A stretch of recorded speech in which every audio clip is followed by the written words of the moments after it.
battlefield was quiet now. Only smoke moved in the air, slow and heavy. The ground was full of broken machines, fire, and the bodies of both humans and aliens. The war had ended, for now. But peace had not come. Commander Jace Ryland stood in the middle of the destruction, breathing hard. His armor was scratched, his gun almost empty. His team was already far ahead, moving back to the base. The radio in his ear repeated the same order. Fall back. Mission complete. Return now. Jace should have listened, but something strange made him stop. Something soft. Something sad. He turned his head. He heard it again, a cry. It was not loud, not strong, just a small voice, like a child crying. It came from behind a pile of burning metal, an alien ship that had crashed just minutes ago. Jace frowned. "Is that a kid?" he whispered. His training told him to leave. It could be a trap. The enemy sometimes used fake sounds to pull soldiers in, but his heart didn't listen. Jace slowly walked toward the sound. Step by step.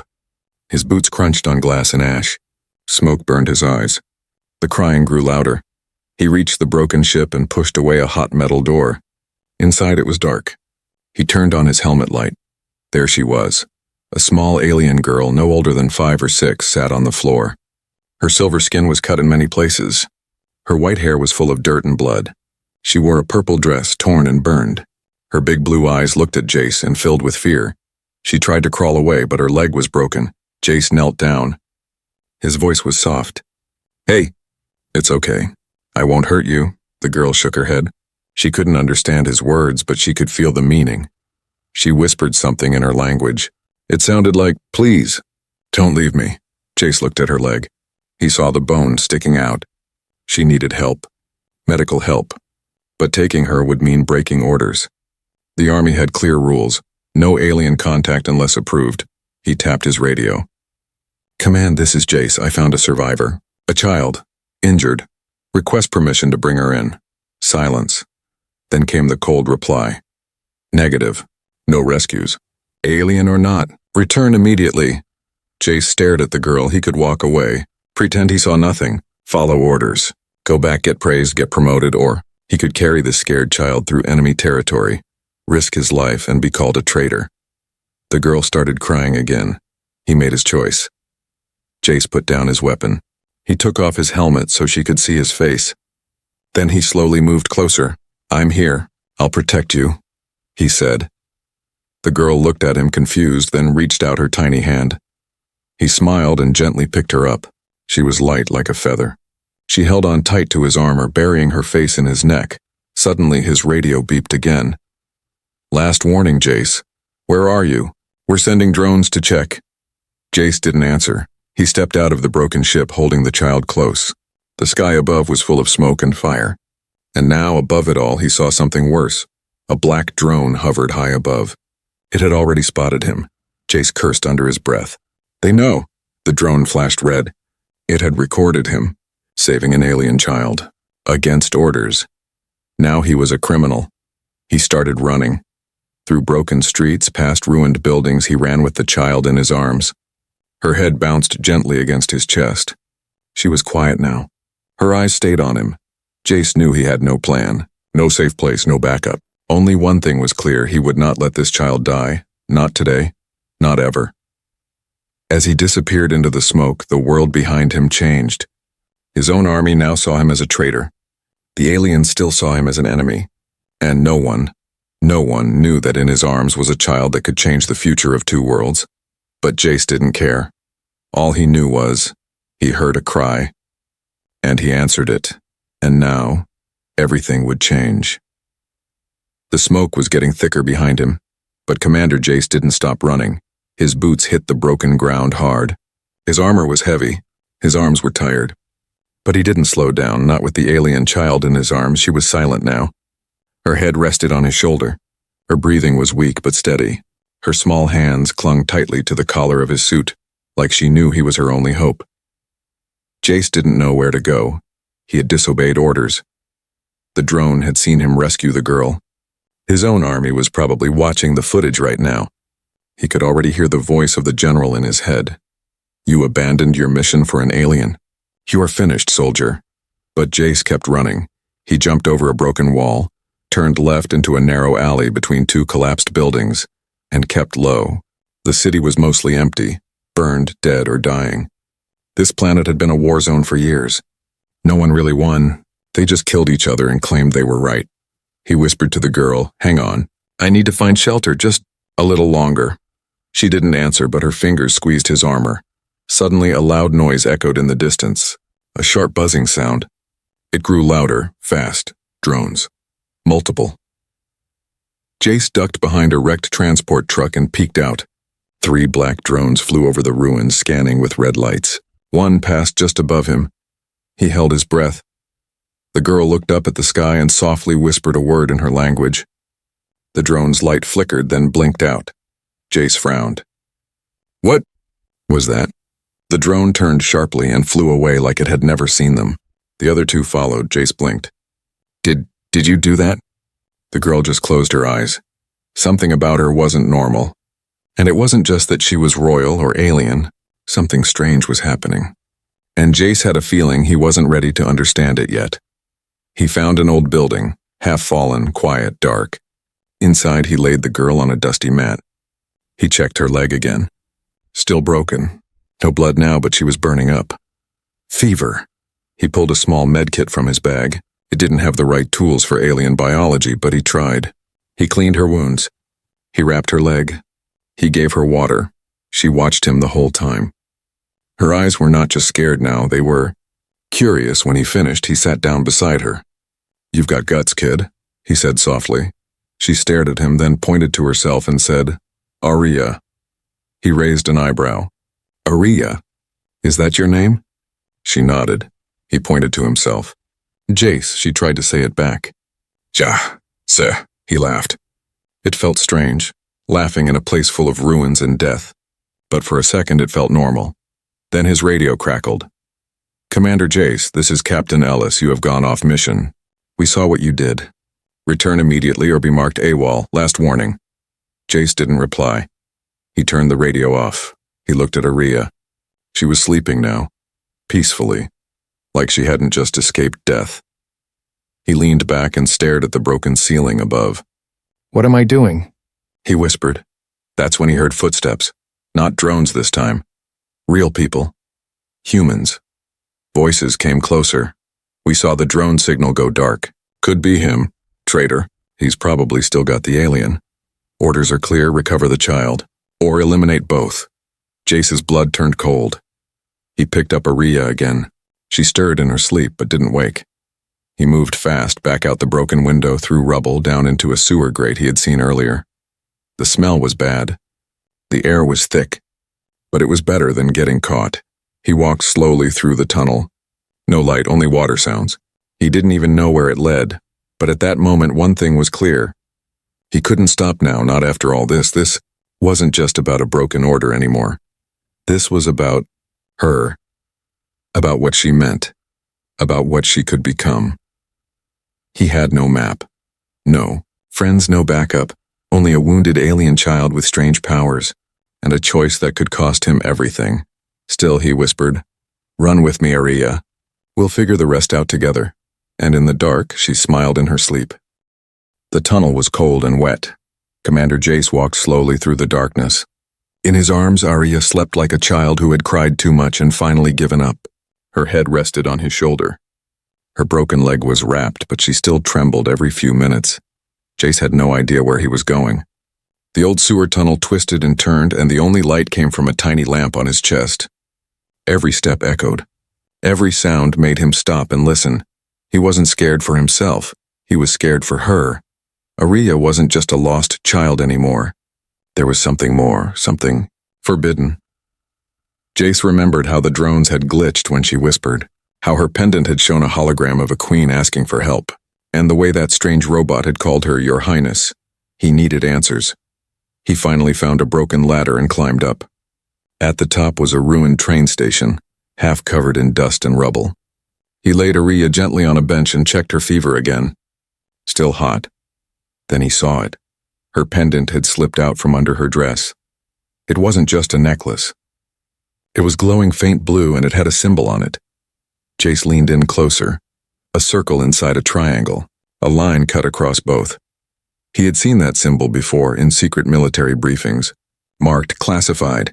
It was the royal crest of the alien race known as the Virelians, but this version was different. It had a red mark slashed across. Jace's eyes widened. That was the mark of the forbidden. Any Virelian with that symbol wasn't just royalty, they were exiled, or marked for death. He sat back, heart racing. Why would the daughter of a queen carry the forbidden mark? Arya stirred. She opened her eyes slowly, looked around, and sat up weakly. Jace gently showed her the pendant. What is this, Arya? What does it mean? She looked at it. Her face changed. She looked afraid. She placed her hand over the symbol and whispered something soft in her own language. The glow faded. No one must see, she said slowly in broken English. Jace was surprised. You understand me now? She nodded. A little. I listen, he smiled gently. Can you tell me what that mark means? Arya looked down. Her voice was quiet. They want me dead. Jace's face turned hard. Who? She looked up at him. My mother's council. Bad people. They say I bring danger, that I have the curse. Jace shook his head. You're just a child. What curse? Arya looked at her hands. She held them up slowly. The air around her fingertips shimmered. I change machines. Make them stop or break. I don't know why. But they fear me. Suddenly it made sense. The drones glitching, the lights flickering, her pendant acting like a beacon. She had some kind of power, maybe natural, maybe engineered, and her own people wanted her gone. Jace stood up and paced. If the council had betrayed the queen, if they tried to erase the heir, then the queen might be in danger too. He turned to Arya. You're not cursed. You're special. They're just afraid of what they don't understand. She looked at him with big, soft eyes. You don't fear me? He knelt beside her. No, I fear losing you. She blinked. No one had ever said that to her before, not even her mother. Then, Jace heard something outside. Footsteps. Group of humans entering the station. Jace grabbed his rifle and peeked through the broken glass. 4 men, fully armed. One of them held a tablet.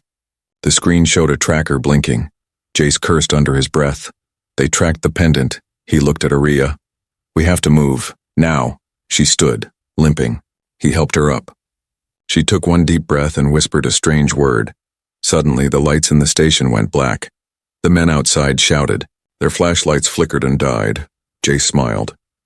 Good timing, princess. He picked her up and slipped into the shadows. The soldiers entered, confused and blind. Jace moved quickly. Quietly, through a side door, then down another stairwell. As they escaped, Arya whispered, You saved me again, Jace replied. And I'll keep saving you. No matter who's chasing us, because now it wasn't just about orders. It wasn't just about war. It was about protecting the forbidden heir, and maybe saving the galaxy along the way. The sun was rising behind the ruined city. Broken towers stood like skeletons against the sky. Fire still burned in the distance. The air was dry and full of dust. But deep underground, hidden from war and light, Commander Jace and Arya were safe. For now. They had found shelter in an old underground repair hangar, a place where alien ships were once fixed.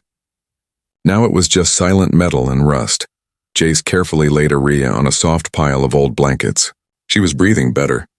Her fever had gone down a little. He sat beside her and looked at the strange pendant again. The one with the forbidden royal mark. Something about it still bothered him. It didn't just shine. It hummed sometimes like it was alive.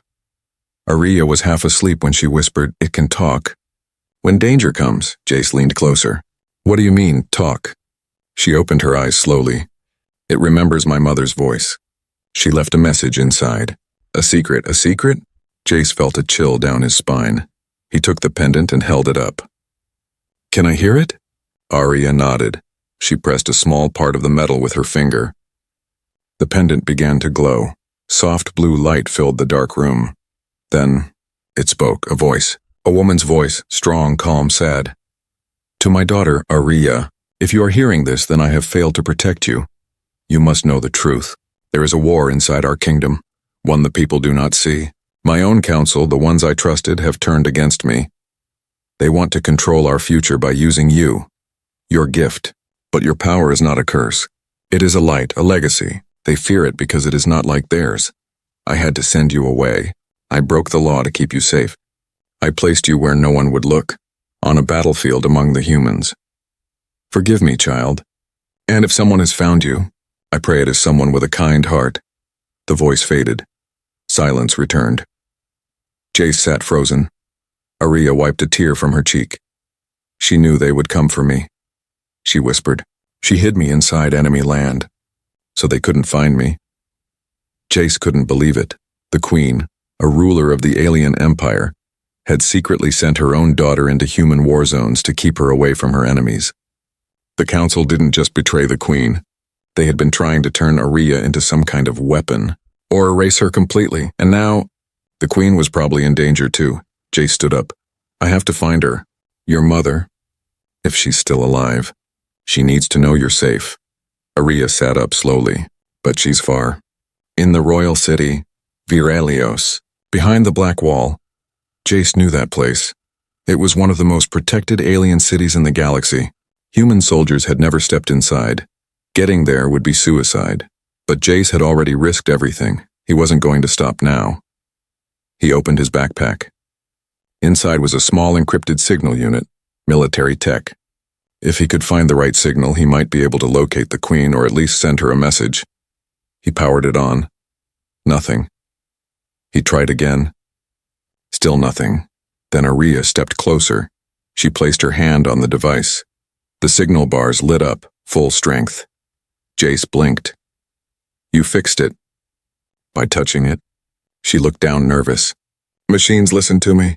When I'm not scared, Jace smiled. Then let's make them listen. He quickly scanned known royal frequencies. Most were locked, but one signal was open. A message came through. Weak, broken, but real. This is Queen Malera. I repeat, under attack. Virelios has fallen. I am in hiding. The council has taken control. My daughter, if you are alive, run.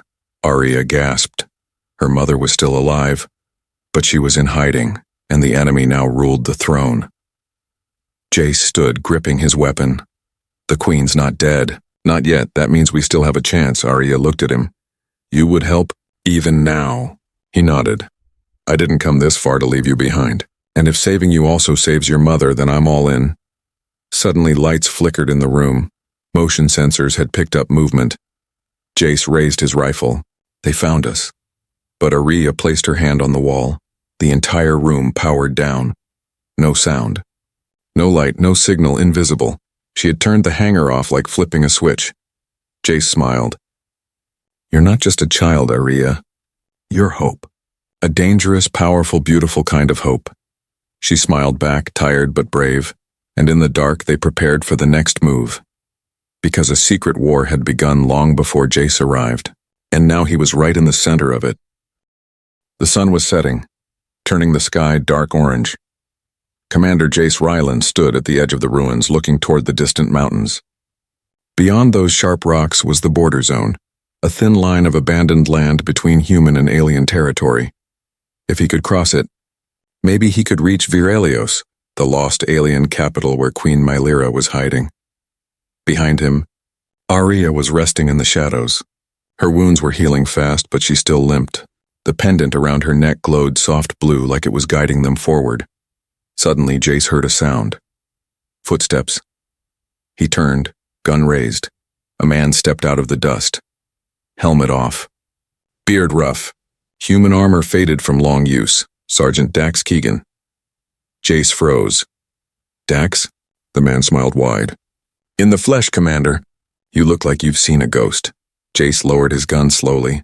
I thought you were killed during the siege of Tyrus. Dax laughed. Almost, but I got out. Been surviving in the gray zones ever since, spying, tracking, waiting. Jace felt a strange mix of joy and suspicion. They had fought side by side for years. Dax had saved his life twice. But now, something felt off. How did you find me? Jace asked. Dax shrugged. Old tech. Your signal flared near the hangar. Didn't expect to find you with a royal alien kid, though. Jace stepped closer. She's not just any alien. She's the Queen's daughter, and she's in danger. Dax's eyes flicked to Aria. She looked up quietly, watching him. He gave her a soft nod. Cute kid. Shame she's got the whole galaxy chasing her. Jace nodded. We're going to Virelios. To find her mother. Dax whistled. Risky plan. But hey, I owe you. I'll help.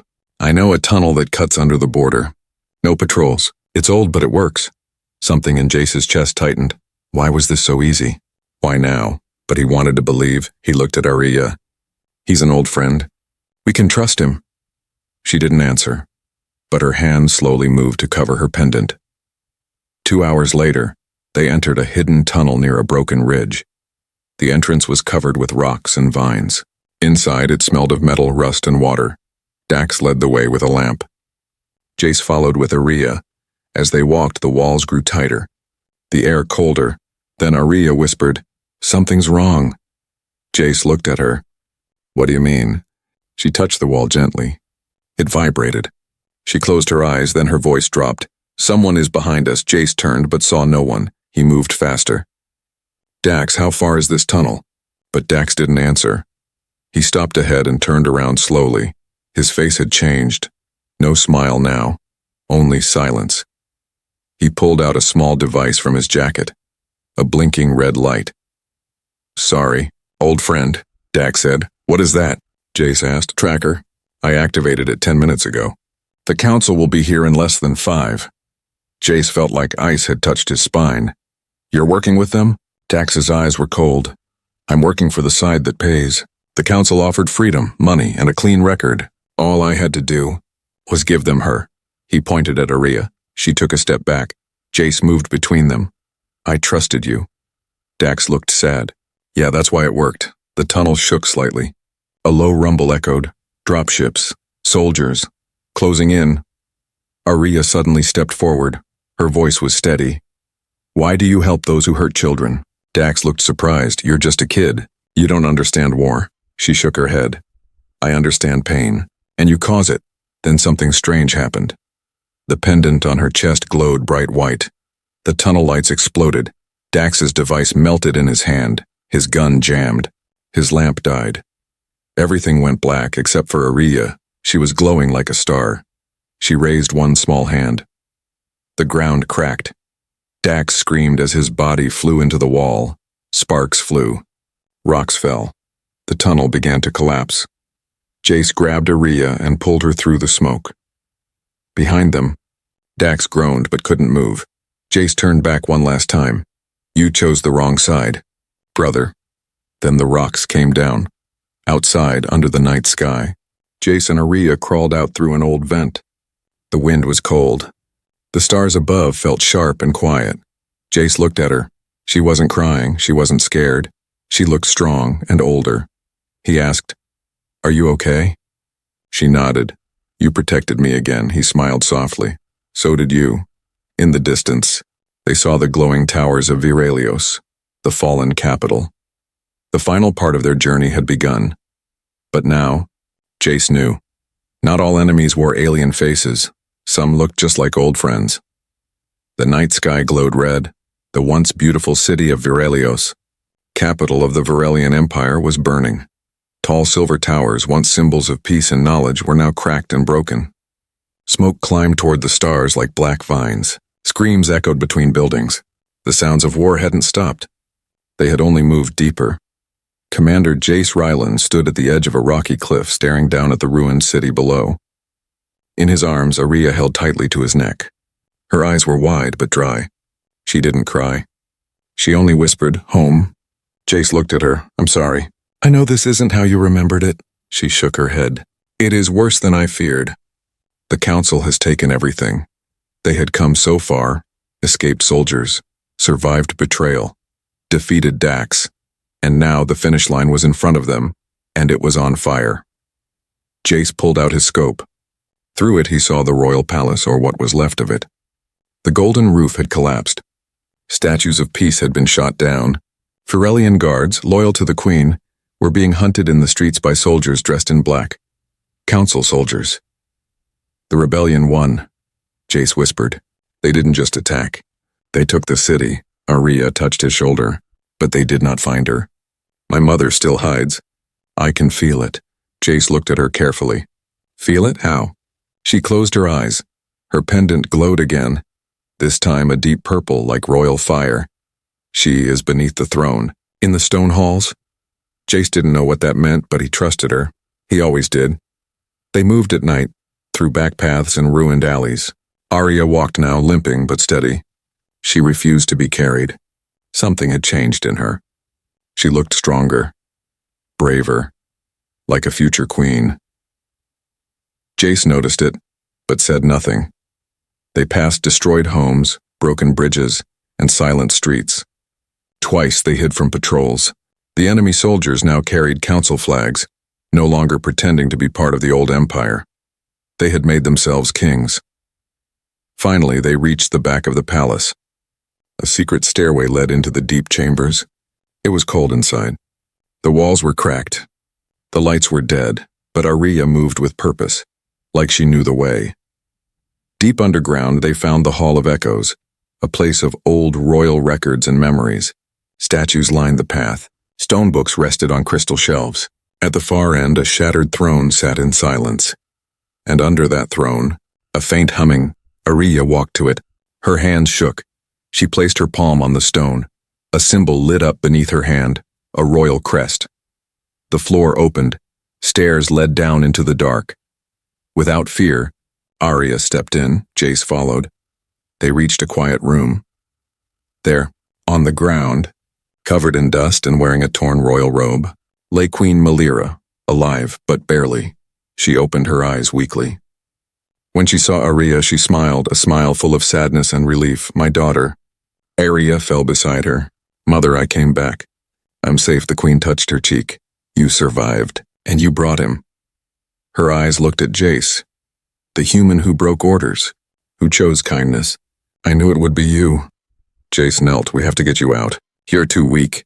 The queen shook her head slowly. I am not leaving. My body is broken. My time is ending. But Arya must rise. Jace looked at the child.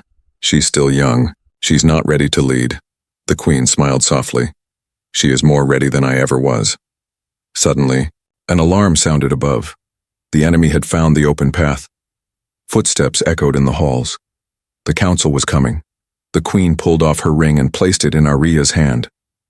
My voice, my blood, my power, all in you now. Rule with heart, not with fear. Then she looked at Jace. Protect her. One last time. He nodded. No questions. No doubts. Jace stood at the door as enemy soldiers rushed in. Blasters ready. Shouting orders, he pulled out his rifle. No one touches the throne. The battle was quick but fierce. Jace took every shot with purpose. Protecting the queen. Protecting the girl. Protecting hope. He didn't stop. Even when wounded. Even when he fell. He fought until Arya's voice rang out behind him. Enough! She stood on the throne platform, glowing white and purple, light bursting from her skin. The soldiers froze, blinded, then, cowed one by one, even the enemies, because they saw not just a child, they saw a queen. Jace woke up hours later. His wounds were bandaged. The room was quiet. And beside him, Queen Arya sat tall in her mother's old robe. She smiled. You didn't leave me. He smiled back weakly. Didn't plan to. She held his hand. Then stay. With me. Help me rebuild. He nodded. And for the first time in a long time, the fire was gone, the throne still stood, and from its ashes something new was rising. The great throne room of Virelios was quiet. Dust still floated in the air. Cracked pillars reached toward the broken ceiling. The golden banners of the old queen had fallen. But something new now stood in their place. A new banner. A glowing circle with two hands. One human. One alien, joined in unity. At the center of the room stood Arya, no longer a lost child, no longer hunted, now a queen. She wore a flowing robe made of soft silver cloth. Her white hair had been brushed back, tied with a simple crystal thread. Her blue eyes were calm. Her steps were strong, and beside her in clean armor, still marked with battle scars, stood Commander Jace Rylan. He walked slower now. His leg was stiff from the fight. A wound on his shoulder hadn't fully healed. But he stood tall, like a soldier ready for duty. Except now, he wasn't just a soldier, he was a legend. The room was full of leaders. Some human, some alien, former enemies now forced to sit side by side. They had come to see the crowning of a new ruler, but none expected what came next. Aria stepped up to the royal platform. Virelian elder raised the old crown, glowing faintly from ancient power, and held it high. Aria did not take it. Instead, she turned toward Jace. She reached into her robe and pulled out a small metal ring. It was the same ring her mother had given her just before she passed. She walked to Jace and knelt. Gasps echoed through the court. A queen. Kneeling to a human? Unthinkable. But she did it without hesitation. Her voice was clear. This man defied his orders to protect me. He gave up everything. His rank, his future, his safety, all to protect a child not his own. She looked up at him. He is no longer just a commander. He is more than a soldier, more than a savior. He is part of our future. She held up the ring. Today I name Jace Rylan as the first ever human knight of the Royal Virelian Court. The room was silent. And then, it rose in applause. Some clapped slowly. Others stood in shock. And others, once enemies, now bowed their heads in respect. Later, on the palace balcony, Jace stood beside Aria as crowds gathered in the city streets below. Fires were gone, flags were rising, the people were singing again. Virelios was healing. Jace looked at Aria. You know, when I first found you, I thought you were just a scared kid hiding in the rubble. Aria smiled. I was. He nodded. Now you're a queen, and you still scare the council. They both laughed, but then she turned serious. Will you stay, Jace? The people love you. I trust you. I need someone who reminds me to lead with kindness, not just power. Jace looked at the stars. Far away, Earth was waiting. His commanders still saw him as a traitor. His records marked him as missing. His future back home was uncertain, but here, he was honored, he was wanted, and more than anything, he was needed. He turned to her and smiled. I'll stay. But I'm not a prince, you know. Aria looked at him. No. You're something rarer. A human who stood between two worlds and chose the harder path. Then she held out her hand. He took it. The lights of the palace glowed around them. Above, the stars watched quietly. Below, a new anthem rose. A song sung in both human and alien tongues. For the first time in history, the galaxy saw peace born not through war, but through one act of kindness.